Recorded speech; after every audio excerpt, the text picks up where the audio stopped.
to part 2 of this ASMR cooking video series. In part 1 we looked at the ingredients that I use to make what I think is the perfect Bolognese, and in today's audio-visual I'm going to be talking in this deep ear-to-ear soft-spoken voice and walk you through all of the steps needed to prepare the ingredients. So, if you're just here to listen to the audio and relax, then welcome. And I hope it can help you stay calm, relaxed, and perhaps get some sleep, and maybe impart some cooking and recipe knowledge into your brain. And if you are here to cook, but you don't have any ingredients, then I would go and check out part 1 of the Bolognese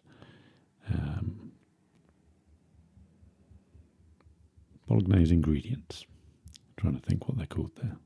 The ingredients are the things which you put into a cooking recipe. Anyway, the memory banks sometimes need a bit of warming up before recalling simple words like ingredients. So, you can see here on screen, it's not Parma ham. It's not Parma ham. It does look like Parma ham. It is some cheap, thin cut back bacon. It kind of came out of the packet all kind of squashed up and wrinkled together. So instead of chopping it on a chopping board today, I'm using another option which you can also do, which is cutting it with a pair of scissors. There is no magical technique to this or speedy cutting technique. It's just a case of chopping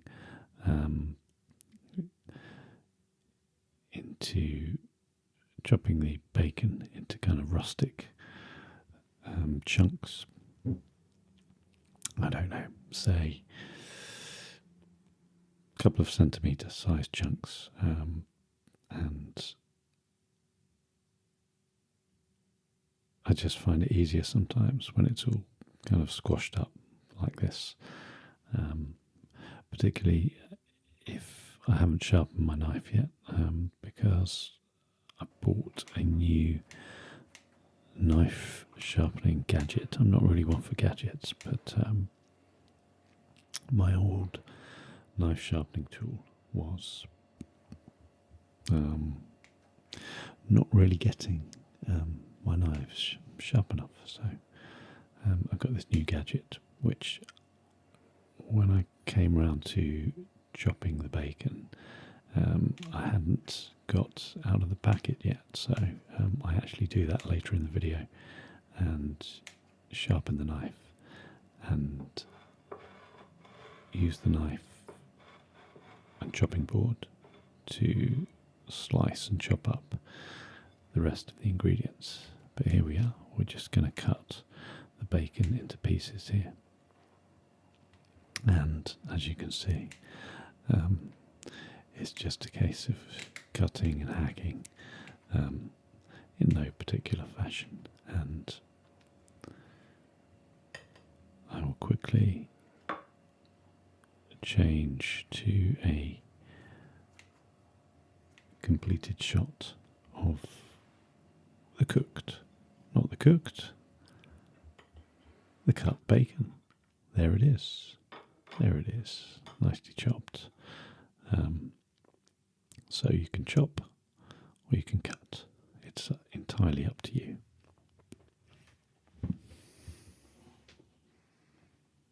Five minutes just to tell you how to cut some bacon. 5 minutes just to explain how to chop or cut some bacon. This is why ASMR may just be the perfect medium for someone like me, who does have a habit of rambling and going off on little thought segues and daydreaming and pausing. My aim with all my videos and audios is to try and give you the best audio quality I can, and hopefully, whether they be whispered or tapping or soft-spoken such as this, the best,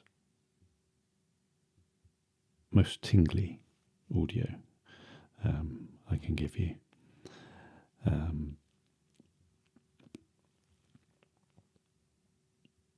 The visuals as well. I want to keep improving those and try and make the video production quality as best as I can. I don't want it to be some slick,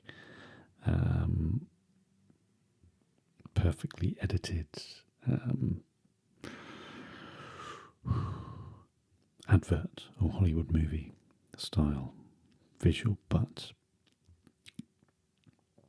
I want it to be well lit and well produced and well edited, and high definition quality, whilst also being a little bit rustic as well. That's just the kind of visuals that I actually enjoy watching and making, so I'm hoping you enjoy them too. As for the video being in the style of some slick sales presentation or slick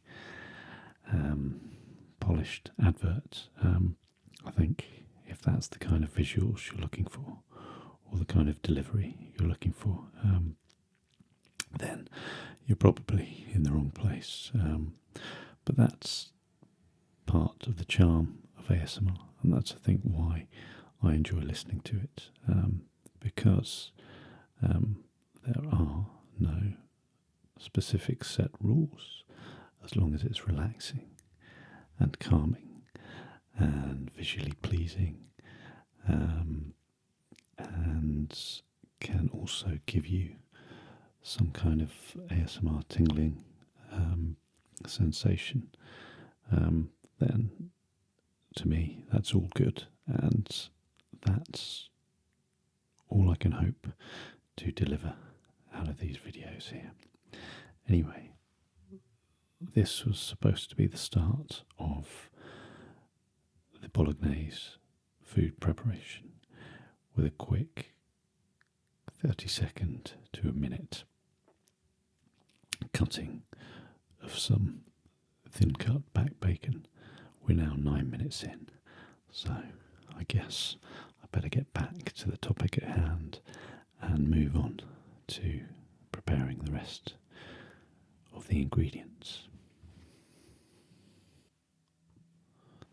So here is the new knife sharpening gadget I was speaking about. So to get it positioned safely, you kind of have to squash it down on a flat surface like you would with one of those child pop-up toys which suddenly spring into the air. Anyway, this thing doesn't pop up though. You kind of secure it by pressing this locking lever downwards to secure the suction pad against the work surface. And hopefully it should then stay in place, like so. I'm just going to move it, just so you can see me sharpening the knife on camera a bit better. So it claims to be the best knife sharpening tool in the world. A bold claim indeed. Very bold claim. I suspect a little bit of a spurious one, but let's see if it's true. So I've had this really nice Santoku knife lying unused, actually, in the kitchen for some time because I simply couldn't get it sharp enough with my previous knife sharpener. So I'm hoping this gadget can bring a bit of life back into it. So you can see here, you kind of drive it right through the little slot and the two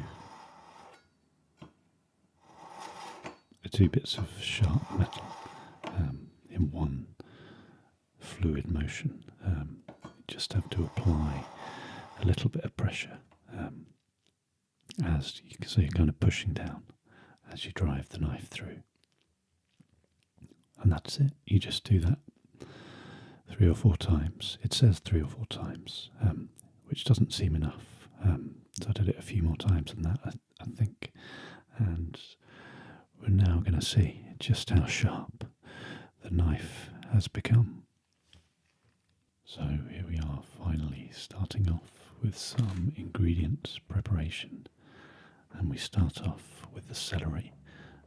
We're using 500 grams of mint, so 2 celery sticks, which I just top and tail to start, and you can give them a wash or a wipe too if they're really gritty and dirty. Then you chop each stick in half, and then both of them lengthways. And then you can see here, I'm just going to bunch the first 4 quarters in one hand, and once again, if you've seen me chopping in previous videos, you kind of make a claw shape to grip the celery and get the first lower knuckle level with the blade, just resting behind the flat side of the blade, and then you kind of lift, rock, push and press all in one motion like I'm doing here, and move your knuckles back at the same time. As I've said before, if you haven't chopped using this technique before, please just take it really slowly at first until you get confident using this technique. We don't want any chopped fingers. It's supposed to be relaxing ASMR after all. And then I'm just taking one here and chopping through it much more quickly. And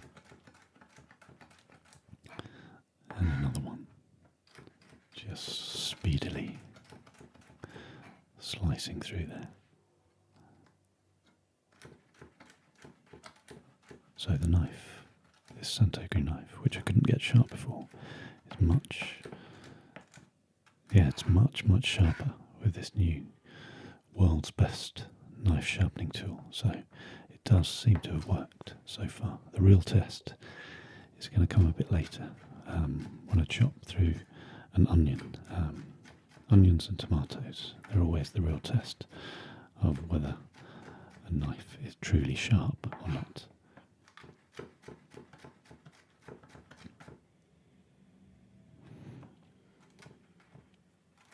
So just finishing up on the last. Is this the last one? Is it the last one? One more. There one more? That's it. We're done. We're done with the celery. So I'm just going to put that to one side. I'll just scrape it onto a plate. Just have a large plate nearby for all the vegetables. So as you chop one lot of ingredients, you can kind of put it to one side until you're actually ready to get cooking. So that's the celery done. And then what's next? Probably going to chop some carrots next, I'm guessing. I'm recording this audio later, so I'm guessing it's going to be carrots coming up next. Which it is. I was right.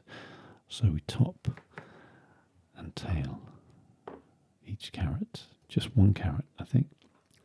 And once again, chop it in half down the middle. And once again, in half lengthways, vertically.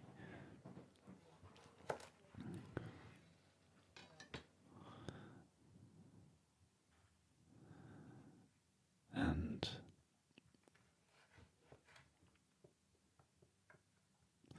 then you take each quarter and kind of slice them vertically, thinly, into almost julienne strips. Not quite that thin.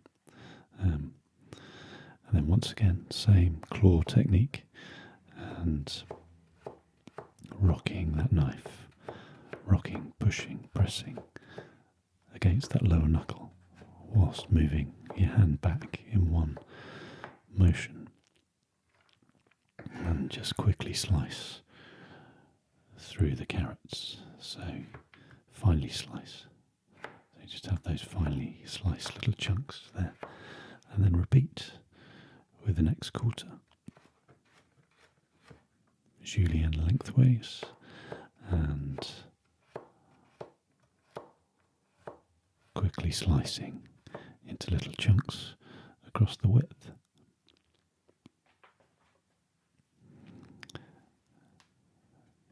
And just keep repeating. I'll probably just show all the chopping as it is an ASMR video, the kind of mundane action of chopping vegetables is part of the charm, I think. Good edit and cuts straight to the end of the chopping, but I'm going to leave it in, I think. So, there's number 3. Finished. This is just all from one medium-sized carrot, remember.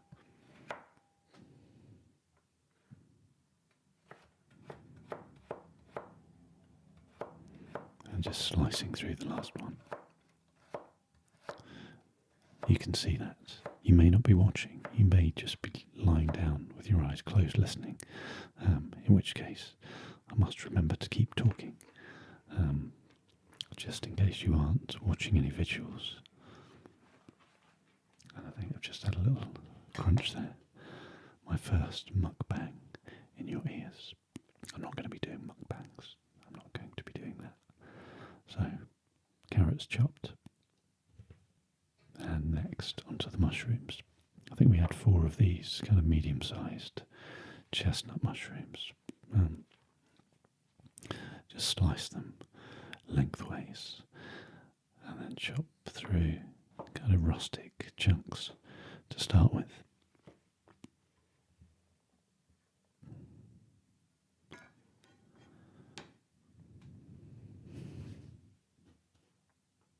So first mushroom done, and onto the second one.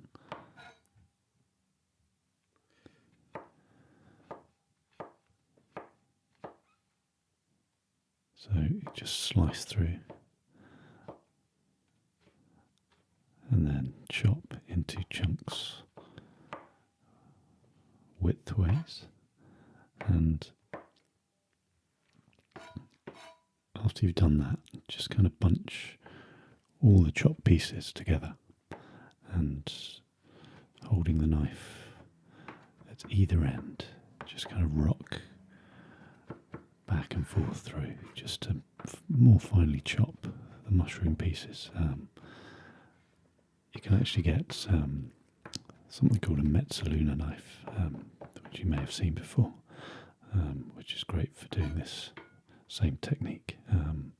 Also for really finely chopping up herbs, but you can do the same thing if you've got a large knife and you just hold it at either end and rock through it like that.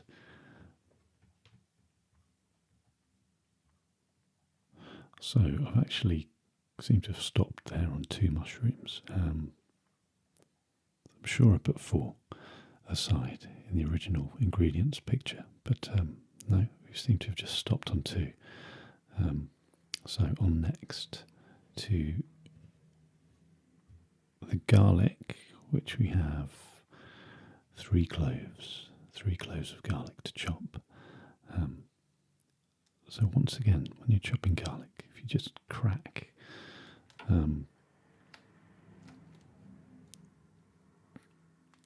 the skin with the flat side of the knife, just makes peeling the skin much easier. So you just kind of squash it onto a flat chopping surface, and then using like a mini claw technique this time, just slice through the garlic as thinly as you can. Once again, having a sharp knife really helps here. And you just slice through and chop just a couple of times, and onto the second one. Once again, squashing with a flat side just to crack the skin. Much easier to peel. And then slice through. Always slicing from the non-root end. And this knife sharpening tool's worked out really well. It's got this Santoku knife, nice and sharp. It's never been this sharp before. That's number 2. And onto the third and final clove of garlic.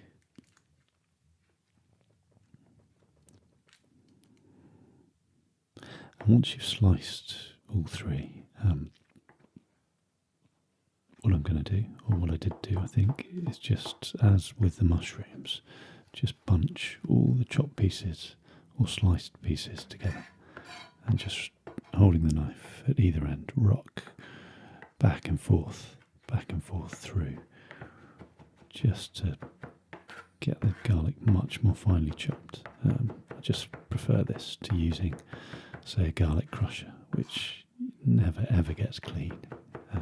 Even if you put it in the dishwasher or scrub it, it never comes out clean. So you just end up with kind of sticky garlic on your hands, so you have to wash them a bit more thoroughly. And that's it, that's the garlic done. So finally the onion, and this should be the real test of how well the knife sharpener has worked. Incidentally, I always try to leave the onion chopping until last, particularly if I'm chopping several ingredients, just purely to stop me crying throughout the chopping process. There's nothing worse than starting off with a really strong sulphurous onion, and then you spend the next 5 to 10 minutes kind of blinking through stinging, piercing tears. So just start by, I always chop an onion this way, slice it lengthways, root to tip. I don't know if other people do this. They normally peel it first. I don't like to do that. Slice it root to tip, and then you peel the top layer off, and the skin and the first layer underneath. Because the first layer just tends to be kind of too slippery and shiny. But having said that, I've got this knife so sharp, I think it would cut through anything today. So once you've got root to tip, slice through, take the skin off, and just take the top and tail, leave the root on, and then you slice through thinly, lengthways, as I'm doing here, leaving about a centimetre to the root unsliced, just to hold it in one piece. And then you kind of slice it through the centre horizontally, like I've just done there. And then, once again, claw technique. Lower knuckle against the back of the blade. And then just rocking and slicing and pushing through in one motion. If you can't get your knife really sharp, do use a serrated knife. It's just safer with onions and tomatoes. So that's the first half done. On to the second here.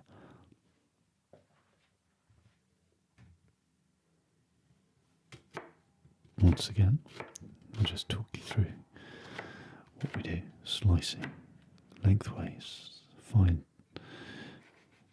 into about 5 or 6 slices there. Depends how big the onion is. Claw technique. And slice through, moving your knuckles back as you go. The knife is nice and sharp, so it's nice and safe, and I can cut it really fine here. And that's it. That's the onion halves done.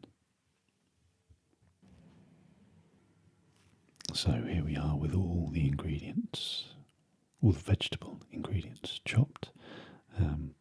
Bottom left, we've got the bay leaves, which we picked freshly from the garden. If you've not seen that, check out part 1 of the Bolognese series of videos. Then above that, we've got the chopped onions and the celery, and to the right of that, the mushrooms, and coming down, all those bits of carrots, and some 3 cloves of finely chopped garlic. So the final bit of prepping before we can start cooking is to mix up some stock.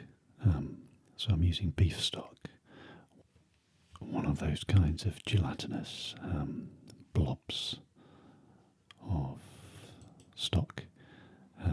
So I've boiled some water first, and I'm just going to mix the stock cube, the stock blob, on camera with the water. I'm using about half of that little tub, which I put into a tea mug, and then pour on about 250 millilitres of boiling water, which is about 2/3 full of a typical sized mug. And then you just gently stir until all the stock is nicely dissolved. I remember watching an ASMR video a while back. I'm sure it was Latte ASMR, and she made a cup. Made a cup of tea in one of her videos, I think, which I just found really hypnotic and relaxing. So I'm just kind of recreating a similar experience here, but with some stock instead. And that's it. That's all nicely mixed. So vegetables chopped and stock mixed with boiling water, and that's all the food prepping, and all the ingredients are now ready to start cooking.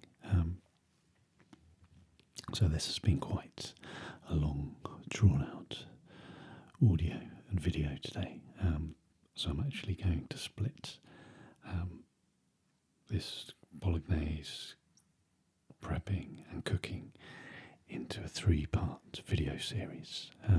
So this is the end of part 2 of this softly spoken, deep ear to ear